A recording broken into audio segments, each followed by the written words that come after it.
All right, so have you ever felt like English just flies by you sometimes? Like hmm you're trying to understand what people are saying, but it all just sounds like one big jumble of words. Oh, yeah.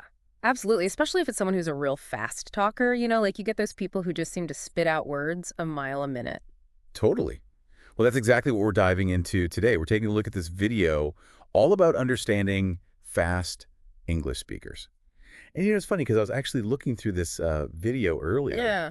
and I realized there's a lot more to it than just, like talking speed. Yeah, it's true. Like when we talk about fast English, it's not just about how many words per minute someone's speaking. It's more about the way words are kind of mushed together. Mushed.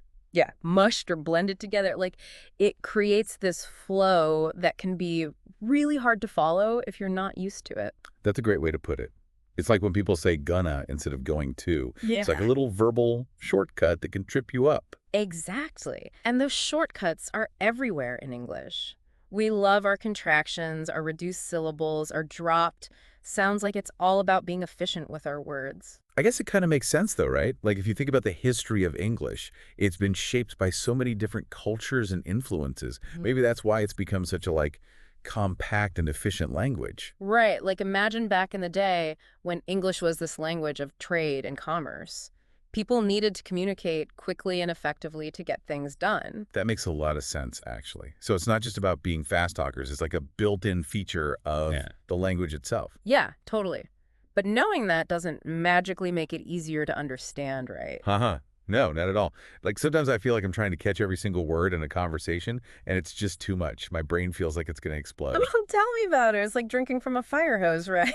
So much information coming at you all at once. Exactly. So what's the trick? Like, how do you actually start to make sense of all that fast-talking English? Well, the video has a really interesting strategy. They call it listening for keywords. Basically, instead of trying to catch every single word, you focus on the most important ones, the ones that carry the core meaning. Oh, so like the nouns and verbs and the adjectives, those big important words. Exactly. Those are the gold nuggets you're looking for. Think of it like panning for gold. You don't need every grain of sand, just the valuable stuff.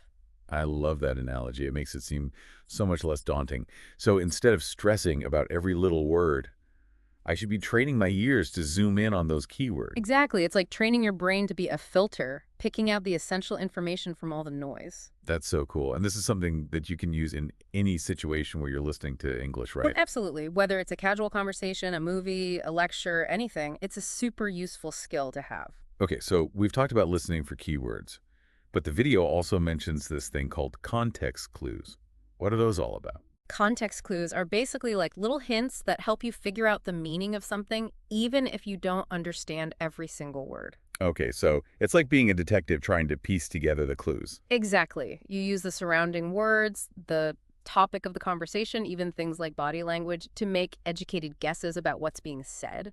I actually think I do that all the time without even realizing it. Like, if someone's talking about a movie and they mention words like tickets, popcorn, and excited, you can pretty much guess they're going to the cinema, even if you miss a few words in between. Precisely. You're already a context clue pro, and it's such a valuable skill because it helps you fill in the gaps and understand the bigger picture. This is all starting to make so much sense now.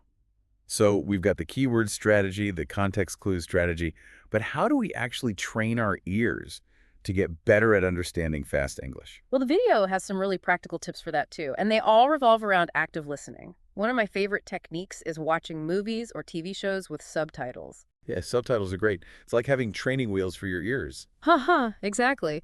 It helps you connect the spoken words with the written words, and you can gradually challenge yourself by trying different genres or even turning the subtitles off for short periods. Okay, that's a good one. What about podcasts?